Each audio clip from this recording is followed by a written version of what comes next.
Guruve Gaurachandraya Radhikaya Tadale Krishnaya Krishna Bhaktaya Tadbhaktaya Namo Namaha Vancha Kalpatrubhyascha Kripa Sindhuve Vacha Patitanam Pavanebhyo Vaishnavebhyo Namo Namaha Jaya Shri Krishna Chaitanya Prabhu Nityananda Shri Advaita Gadadhara Shivasadi Gaura Bhaktavinda Hare Krishna Krishna Krishna Hare Hare Hare Rama, Rama Rama, Hare Hare.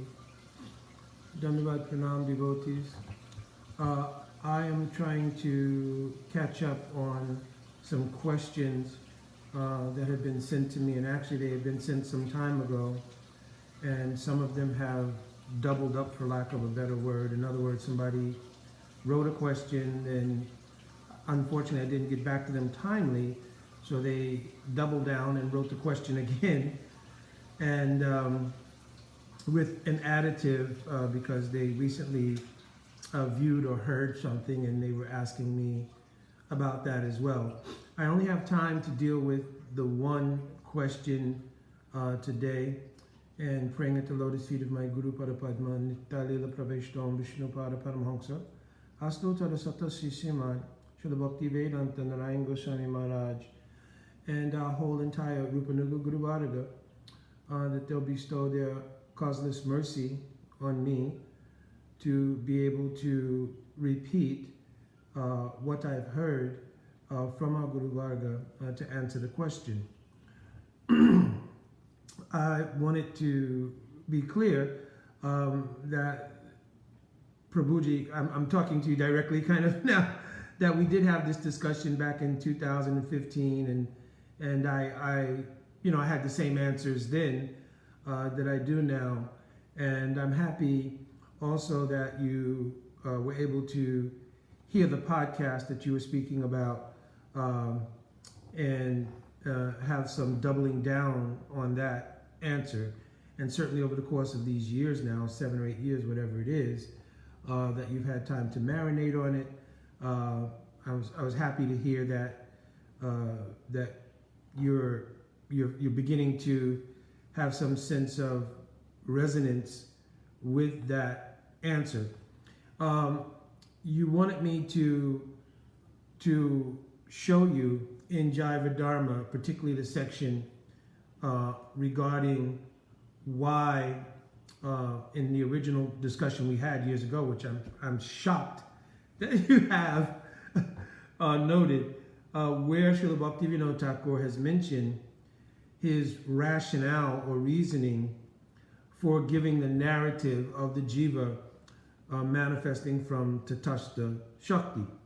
So I do want to make one clarification, and that's that even in our original conversation back then, I had mentioned that Srila Bhaktivinoda Thakur was not really more or less creating a narrative about the jivas coming from Tatastha Shakti.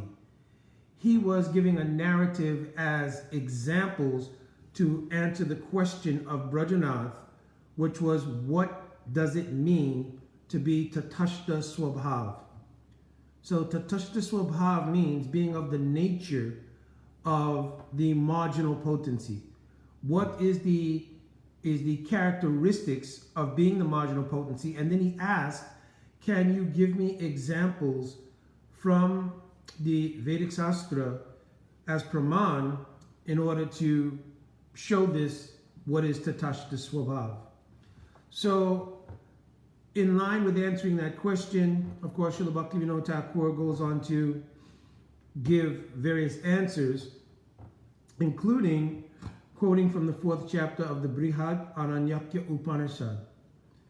And there he gave an example as well of a fish being situated in a lake with 2 borders, and the fish swimming from one side to another.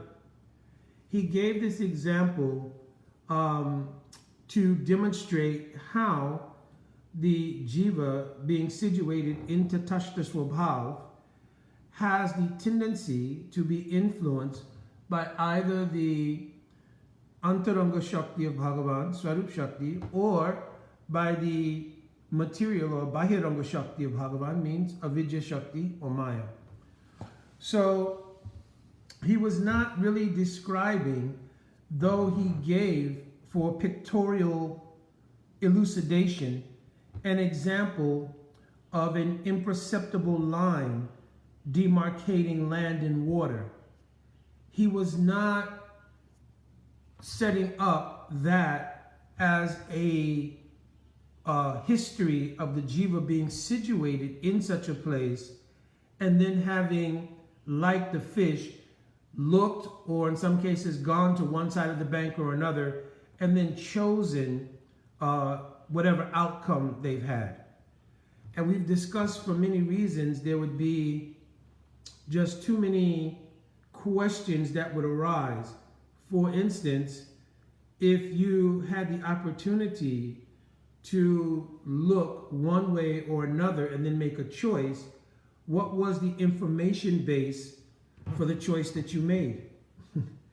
Because we know if the jiva does not have Swarup Shakti, then the Paratattva Gyan, or the realization of what is Krishna's nature, what is Krishna's Swarup, what is Krishna's Dham, etc., is not understandable by the jiva. So even if you took the ontological position that the jiva was situated somewhere and was making a choice, the information base of that choice would come into question, right? Because under what circumstances did they choose? Also, if the jiva had never been within the context of Maya or the Avidya Shakti, what was the basis of attraction to Maya that said, hey, well, I'll take this choice and go to Maya? So if you take that the jiva simply had a position which was uninfluenced by either Shakti and then made a choice, all of these questions would arise. So obviously, Srila Bhaktivinoda Thakur was using the examples of an idea in a narrative that we were situated in a marginal position, and having observed both situations, then made a choice which was a misuse of free will and entered into avidya, or into the material world. But of course we know that in Sastra it's been mentioned, and I'm going to show directly how Srila Bhaktivinoda Thakur, according to his own writing here in Jaiva Dharma, recognized this point, that there are only two states of a jiva. One is that they are either nitya siddha, eternally accomplished, and there is no ability to fall or to be corrupted by any influence of ignorance from that position of being nitya siddha, or anadi bada. Nitya bada, anadi bada are synonyms that are sometimes used. So anadi bada literally means being within the or under the influence of Maya from time without any beginning. And the Paramatma Sundara Jiva Goswami has directly quoted Anadi Paravatatva Jnana Samsarga Bhava Maya, that the jiva's abhav of Paratattva Gyan, which means Swarup Shakti, the realization of who am I, who is Bhagavan, etc., has been abhav, or absent in the jiva, from Anadi, a time without any beginning.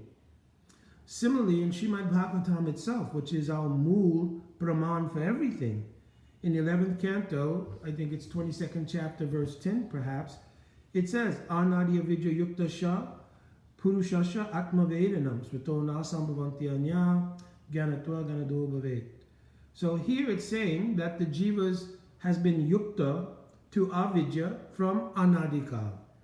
So similarly, there's so much evidence like this of the jivas having been connected with the avidya shakti from time without beginning. Also, Srila Vishwanath Chakravarti Thakur Pad's Tika in Sa'artavarsini, the commentary on Bhagavad Gita, in the 13th chapter, 20th verse, he asks and answers this very question, that it may be considered when and how the jiva had connection with the material energy, and from when. And he directly answers that the jiva's connection is anadi, it's without any beginning. And this is inclusive of their karmas and everything else. So we do have Praman directly stating that the jivas sojourn in the material world has been without any beginning. Jiva Goswami, however, says that the word anadi literally means something that has no beginning, but it does have an end. So we should not be hopeless that I've been somehow cast into an eternal situation of inability to establish a relationship with the absolute truth, because that's also not true. Anadi doesn't mean perpetual. Anadi means it doesn't have a beginning, but Jiva Goswami says it does have an end. The end comes when there's contact with the influence of the internal energy, which comes in the form of contact with a sadhu. Like in the verse, Brahmane Brahmatiko and the Bhagavan Jeev, Guru Krishna Prasade Poi, Bhakti Lata Bij, or Sava Sangamena Ratnya Ankur Rupa Eva Mati. So Mati means discrimination. The discrimination that arises in the jiva that prompts questions like the ones asked by Srila Sanatana Goswami Pada Mahaprabhu. Keami, Kenyamai, Jare Taputrai. So when the jiva starts to consider, well, who really am I? I'm not just this material body. This material world is temporal. What is the absolute truth? These questions are prompted when one meets sadhu and the seed of bhakti in the form of mati or vivek, discrimination, curiosity arises. That allows the jiva at that time, by the utilization of their faith, to begin to turn inward under the guidance of a sadhu or guru, and then begin the process of Krishna Seva Vasanam, the tendency for Seva to Bhagavan. And then it unfolds through the stages of Shraddha, Sadhu Sangha, Bhajana, Kriya, Natanavitti, Nishta, Ruchi, Shakti, and then with the descent of Swarup Shakti, Sudha Sattva Visheshatma, Prem Sriyansa Samyava, Ruchi Bis Chittamasrinya, Kridaso Bhavuchate. At that time, with the descent of Swarup Shakti, excuse me, the illumination comes in the heart, and from that illumination, one recognizes who is Bhagavan and concomitantly who they are, and what is the nature of the relationship, etc., etc.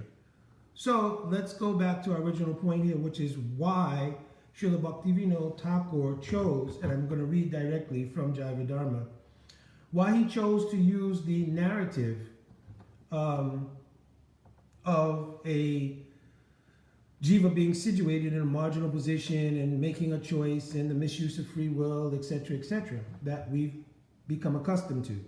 Because even after devotees had been able to digest that our Srila Prabhupada, Srila Bhaktivedanta Swami Maharaj, our Srila Prabhupada, also used the narrative in order to give a sense of a constitutional relation with Krishna by saying that we were with Krishna and then we fell to this world out of misuse of our free will, and now we're in the process of reviving our original consciousness. That narrative, of course, Srila Prabhupada also directly in the 7th canto Srimad Bhagavatam, I think text 130, chapter 1, text 35, he clarified if there was any misunderstanding that jivas are falling out of the spiritual world.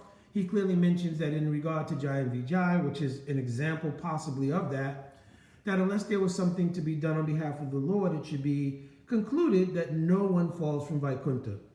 So at best, even if devotees had some confusion, you'd have to reconcile that there were two statements. If you took the statement that Srila Prabhupada wrote in a letter, or sometimes wrote in his books even, that we were with Krishna and fell, here he has another statement which appears to be a more conclusive statement,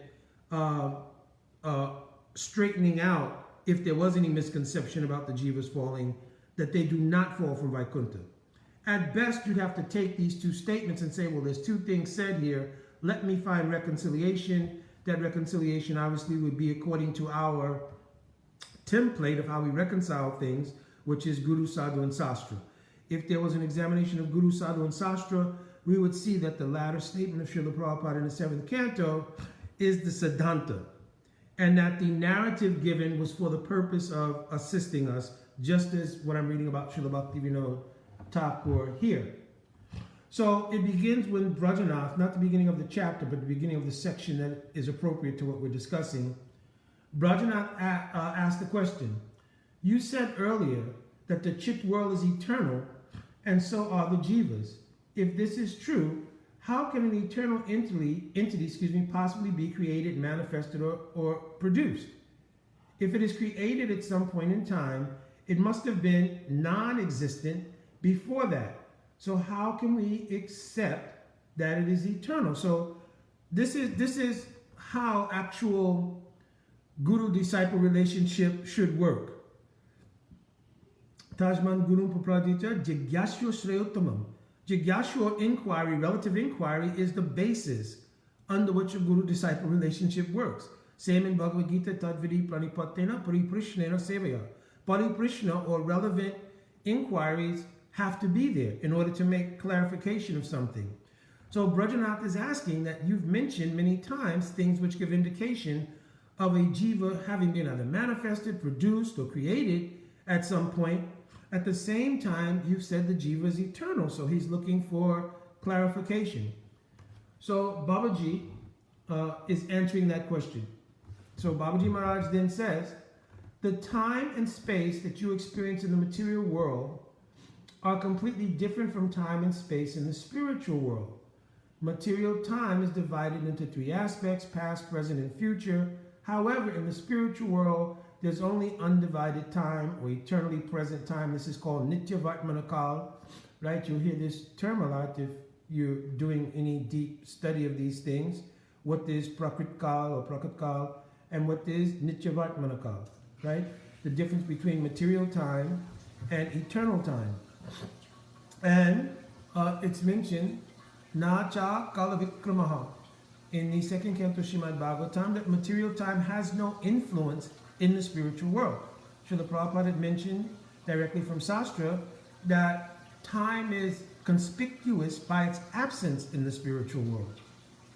So Srila Bhaktivinoda Thakur was first saying that because we experience everything in Prakriti-kal, or in material time, and material time is divided into past, present, and future, it is very difficult to speak without the influence of that time as we are experiencing it coming into play. I'll continue reading. Whenever we say or describe in the material world, whatever we describe in the material world is under the jurisdiction of material time and space. So when we say the jivas were created, the spiritual world was manifested, or that there's the influence of Maya in creating the form of the jivas, material time is bound to influence our language and our statements. This is inevitable in our conditioned state. So we cannot remove the influence of material time from our descriptions of the nature or atomic nature of the jiva and the spiritual objects. So Srila Bhaktivinoda Thakur, first of all, is qualifying his use of certain language in the examples that he had given to Brajanath, right? That actually don't take them literally. So don't take the narratives that I've mentioned as a literal historical account of something related to the jiva. They were all examples, and I'm going to try to get to that section now if I could just find it here. They were examples to explain what is Tatashta Swabhav. He then goes on to say, and this is an important part, all Vaishnavas say that the jiva is an eternal servant of Krishna, and that his eternal nature is to serve Krishna. This is also mentioned both by Baladevi Vijabhushan and Jiva Goswami Pad, Dasabhuta Haryeva Nanyasheva Kadachana. That constitutionally, just like in the verse, Jivera Sarupavaya Krishna Nitya Das, constitutionally everyone is the Das of Krishna. Dasitva is the nature of the Atma. But that Dasitva is not realized or manifest until the influence of Swarup Shakti comes. Right? It cannot change the reality that we're the Das of Krishna, right? But the manifestation of the Vaishishya of the Dasitva, the speciality of what kind of Das, etc., is when there's the descent of Swarup Shakti. Right? His eternal nature is to serve Krishna, and that he is now bound by Maya. So also Srila Bhaktivinoda Thakur here is encapsulating kind of why, in one sense, the narrative is used. Because the Vaishnavas understand in our constitution, we are servants of Krishna. Now we're bound by Maya. So in many ways, whatever narrative or construction of a methodology is being used is to help the jiva in order to make that connection. So it's not something that is used to try to, like Jiva Goswami Pad, his mission and commission within our parampara was to establish the siddhanta of that Srimad Bhagavatam is our Mool Praman, and he quoted from several other places to prove the points of Srimad Bhagavatam as they were taught by Sriman Mahaprabhu. That was his mission and commission. So he left no stone unturned in revealing what is the Siddhanta. The mission and commission of Bhaktivinoda Thakur was that, having recognized that Jiva Goswami has already established this, now I am making the endeavor to bring the jivas from their conditioned state to bhakti. It wasn't like Jiva Goswami also did not have that mission, but his section of activity in the overall mission was the establishment of the Siddhanta. That's already been done. And Srila Bhaktivinoda Thakur, historically, I think in Swalikita Jivani, he's written that he studied for more than 10 years the Sandarbhas while he was in Puri. So he was not unaware. And if you look at the chapters of Javadharma closely, you'll see the paraphrasing of the Sandarbhas. 15th chapter, you'll see that it paraphrases in many ways Paramatma Sandarbha, right? But he's taken particular care to create a narrative, and we'll get to the point of why he does that here shortly, but to create a narrative that simply allows the jiva to understand you have a constitutional relationship with Krishna, you are now in the throngs of Maya, and the idea is to get you to understand this nature, take up the practice of bhakti, and through Nam Bhajan and Kripa to realize your constitutional reality. Right? So he says, because he has forgotten his eternal nature. So Krishna Bhuli Se Jeev Anadi Bhai Hedamo. So here, of course, the word forgotten, again in English, indicates within the frame of time that I knew something at one time and then forgot it. But the actual usage of the word here is not indicative of that, because the jiva never had actual realization of Krishna, because if he did, it could not be broken. Right? If you've realized the relationship with Krishna, Savata Dongsharaitam Yarapi Dongshakarane, it cannot be broken. Even if there was a cause, quote, for it to be broken, it does not break.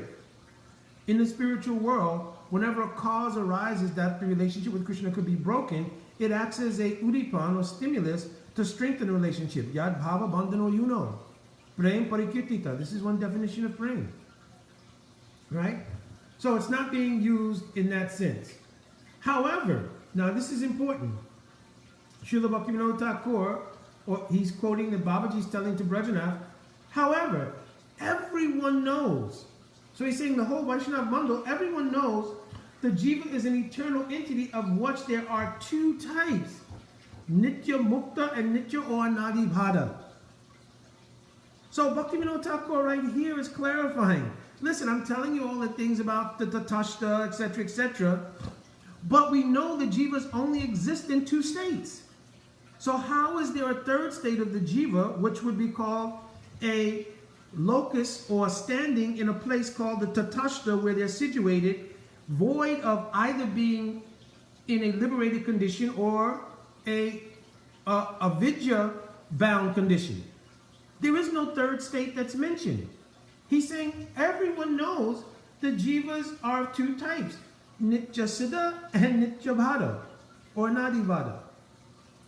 So he's acknowledging that right here. So then the question comes, well then why would he then go on to use such a narrative? So then he explains it.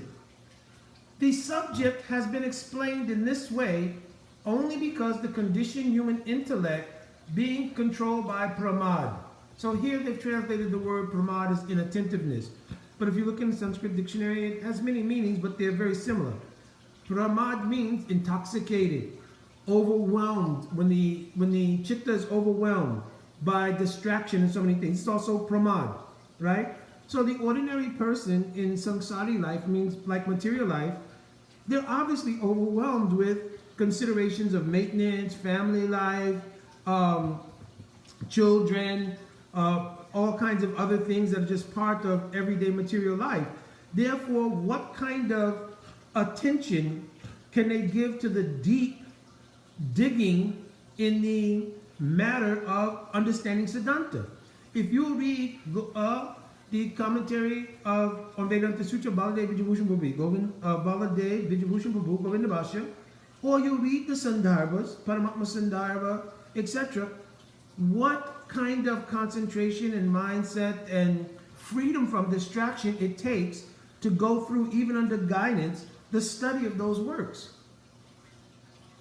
What to speak that any ordinary jiva completely absorbed in their material life can, in a leisurely way, just digest those things. So Srila Bhaktivinoda Thakur is saying, I've given a narrative here because for those jivas whose intellect, meaning the chitta, their consciousness, everything is controlled by pramada and attentiveness, they would be unable to comprehend the subject matter. So here, right here, is the direct statements of Srila Bhaktivinoda Thakur through the narration here that he manifested in his samadhi of Babaji mentioning to Brajanath, this explanation is necessary because the ordinary jiva is pramad. Now also attach that to the time period of the teaching of Srila Bhaktivinoda Thakur and look at the atmosphere in which he was preaching, which in many ways is similar to the atmosphere that we have now, right? Where there's so many people who, being absorbed in material life, they don't have the time for deep understanding of Sanskrit language, deep understanding of all kinds of Siddhantic concepts. So in order to create a narrative that was digestible, and this also extends now to the disciples of Bhaktisiddhanta Saraswati Thakur, because Srila Bhaktisiddhanta Saraswati Thakur was the manifest fulfillment of the desire of Bhaktivinoda Thakur. And ultimately, all were the direct manifestation of the prophecy of Mahaprabhu.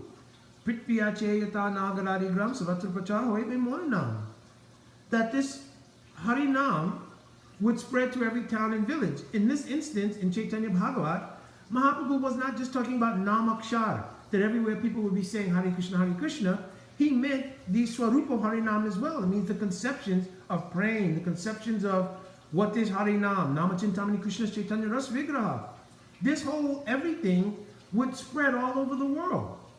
But in the packaging prior to the time of Srila Bhaktisiddhanta Saraswati Thakur and sort of at the junction point of Bhaktivinoda Thakur, the way of practice of the pariwars as they had come down from Mahaprabhu. And then, of course, you have the writing by Dhyana Chandra Goswami of Gaura Govindachan, Smaran Padati, etc. This methodology of practice would not have been suitable as a methodology for the entrance into the path of bhakti by millions and millions of jivas all over the world who have no background, no adhikar, no experience. But the packaging, according to the narrative given in Jaiva Dharma, according to the manifest practice and system set up in Gaudiya Math by Srila Bhaktisiddhanta Saraswati Thakur, it was something that had the ability to both be digested and accepted and practically practiced by people all over the world. So this was the manifest fulfillment of Mahaprabhu's prophecy. We cannot negate that fact, right? So this reasoning that it was done was what Srila Bhaktivinoda Thakur says here. So now this brings us to the point. Is there a situation in which the jivas were situated in a place called Tatashta, and from the Tatastha Shakti made a choice, having observed both situations, again, on what information base they observed both situations, nobody has said, right? And then made a choice which was the obvious now in retrospect, misuse of free will. Actually, when you look at it, this is not the case. Bhaktivinoda Thakur is saying himself, this was my original point, I don't want to lose that fact, that Srila Bhaktivinoda Thakur is mentioning he himself has acknowledged two states of the jiva And he's also acknowledged this rationale and reasoning for explaining to touch the Swabhav to Brajanath using this methodology of giving a narrative like he gave, inclusive of the example from Brihad Aranyaki Upanishad. If you look at Brihad Aranyaki Upanishad, that section, the 4th chapter, deals with the alternate states of consciousness of a jiva, between the waking state, the sleeping state, and the state of transition in between one body and another. So that section of Brihad Aranyaki Upanishad really wasn't even directly dealing with to touch the swabhava of a jiva. But it was an apt example to explain the idea of being influenced by either the external energy or the internal energy. So it was an apt example. So Bhaktivinoda Thakur says, for this reason, he used it. Now, what's the reality? The reality is what I mentioned from Srimad Bhagavatam. The jiva sojourn within the material atmosphere is anadi. It's without any beginning. So this always raises a very difficult issue. And that is the issue of the sense of injustice that would be apparent in having been in the material world without having voluntarily or by choice come here, right? And I'm just here and being punished and suffering. So a couple of things, and I'm going to have to take leave, so I'll try to wrap this up. One is the concept of suffering itself. In Paramatma Sandarbha, Jiva Goswami has described, in the many ways he has described the Atma, ontologically speaking, is Chidananda Atmaka. That the Atma is Chit Ananda. He then gives the commentary that here Chit means he's not jud, he's not inert. And Ananda here means Dukkha Pratiyogita. Dukkha Pratiyogita means that there is no misery in the Atma itself. So from where has misery come in the life of the jiva? Well, the jiva's vicarious identification with avidya, because the jivas and avidya never directly touch. Asango hiyanyam purusha. The Atma never comes in contact directly with material energy. But by vicarious identification with the influence, the prabhav of avidya shakti, then the jiva comes under the idea asmi. I am somebody other than being the das of Krishna. Right? This asmi gives rise to ahamkara. Ahamkara means aham, I. So this is the first part of the asmi, or the identification, self-abhiman of a jiva, which is a mistake. Because the jiva is not aham. The jiva is dasosmi. He's not aham. Like Krishna says, aham savasha prabhavo. Right? Krishna is aham. He is truly the karana and character of everything, but not the jiva. So ahamkara means aham, karana and karta. I am the doer and cause of activities. In Bhagavad Gita is clear. Prakriti kriya manani gunai kamani savasha ahamkara vimudatma. This is a state of bewilderment. Katamiti manite. Everything is actually going on by the Shakti of Bhagavan, his Maya Shakti, in the form of the 3 modes of material nature. So the jiva is not the doer or cause of any of these things. From ahamkara, by our karmic package from one life to another, karmana, dhaivana, natrena, jantar, dehopapatye, right? Striya uttapravesta, pungsamreta karanasaya. In the material world, we all take birth by entering into the womb, and then we're born from the womb with a particular karmic portfolio, right? That karmic portfolio gives rise to upadi. Upadi means a particular designation. I am so-and-so, John Doe, my mother is Jane Doe, and I was born in this place, and to this race, to this culture, etc., etc. I am male, female, etc., right? So all of this is in upadi. Through that upadi, we make vicarious identification with the modes of nature and the drama of it that's shown on the chitta. So observing the chitta, the jiva under bewilderment thinks, yes, that's me, I'm in this drama. Much in the same way that anybody watching a movie or a drama play or something, they become absorbed and give emotional investment into that drama or movie or whatever it might be, and they identify with the characters there. That's exactly what's happening with the Atma and the Chitta and the influence or Prabhav of the external energy. And then there's rag, dvesh, and abhinivesh means the absorption is so thick that the jiva cannot self-extricate themselves. That's why in that verse in the 11th canto it says swato na sambhavanti. The jiva cannot pull themselves out of it. Anya requires another.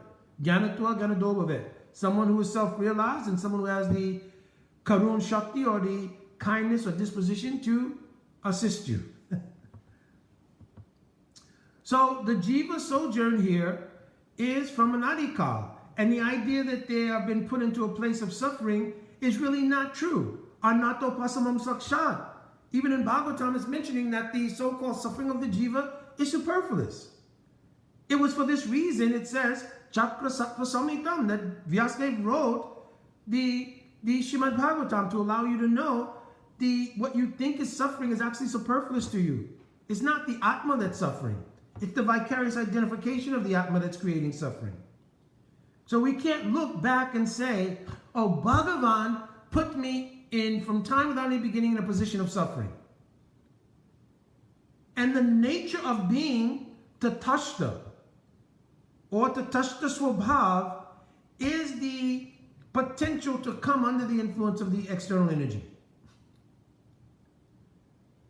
You understand? So there is no fault here. There is no one to blame here. Also, sometimes the idea comes, why am I being put into a position of suffering, etc. Right? And here we'll have to take a self-examination. That simply by surrendering to the process of bhakti, that suffering can be alleviated. So now the question is, I don't have to think all the way back to a time beyond my thinking, which is where the phrase time immemorial has blossomed from. Think back 2 minutes ago. Was I surrendered? As I've been giving this answer in service to Prabhu, well, the person who asked the question, I have to consider, have I fully done Saranagati? So, being Tatashta is not a historical event, it is a tendency. And that tendency is active even now, until we become Saranagat. And we begin to, by the influence of Guru and Sadhu, become extricated from the influence of Avijja Shakti and begin to have the influence of Swarup Shakti in our life. So, long story short, the jiva has not also come from Tatashta. The jiva is Tatashta Shakti. And this tendency of being Tatashta Shakti avails it to the influence of either energy, Antaranga Shakti or Bahiranga Shakti, right? From time without any beginning, we have been under the influence of the external energy, but by the grace of Shri Guru and Krishna, Guru Krishna Prasade Poi, Bhakti Lata Bij, that seed of discrimination I spoke about, Mati, has come, and now also the tendency, whether it's 5 years, 10 years, 20 years, 40 years, whatever it might be, there has been a leaning towards trying to serve Krishna beginning with faith. This is called Krishna Seva Vasan, right? And so now we're growing according to everybody's self-examination. We're growing through the process of bhakti, right? Shraddha is the essential element. That Shraddha is growing, and it's growing through stages. What is Sadhu Sangha? Because it doesn't mean, it's not like these steps are like black and white things that we're stepping on and then going to the next one. In the course of our faith, there'll be realization, what is sadhu? Sadnoti Sadaichita Krishna Premiti Sadhu. And then understanding who is sadhu, that person who's understood Sadvastu, the eternal reality to be Krishna Prem, taking shelter of that person, right, by Diksha, right? What is Diksha, etc., etc. I'm going off course here. But anyways, unfolding through the process, clearly understanding what is sadhu, and then under the guidance of sadhu doing bhajan, understanding what this means to really do bhajan, right? And then anartha nivritti is a byproduct of the influence of bhajan. Just as turning on a light dissipates darkness, the influence of bhajan dissipates the tendency for anarthas, right? And destroys them in gradual stages. Ek bahu ashini bahu, right? It's mentioned in Madhurya Kandamini, right? So, hopefully, Prabhu, this was a question generated from a couple of weeks ago, but it was a discussion that we had way back in 2015. And of course, my insight by the influence of my Guru Pada Padma has not really changed, right? Oh, and as far as the podcast is concerned, you asked me about what I thought of Maharaj's presentation. I'm not speaking Maharaj's name only because I don't have permission to do that.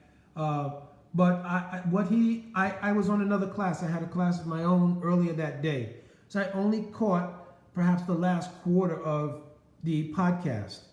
And I've spoken to Maharaj before, and I know by my speaking to him before, what he has spoken is Siddhanta. What he has spoken is Siddhanta. As far as the origin of the Jiva and that podcast, what he told there, that we have not come from either to Tashta, we have not fallen from the spiritual world, etc. This is Siddhanta according to our Guru Vargas. Think that. So my Dandavat Pranam at the lotus feet of my Guru Parapadma, my Guru Parampara, and also I'm praying to all devotees to give me your causeless mercy to go on doing seva in the Vaishnava Mandal. Jai Vanchakalpa Turvishcha Kripa Sindhavevacha Patitanam Pavanebhyo Vaishnavebhyo Namo Namaha. Jai Radhe Radhe.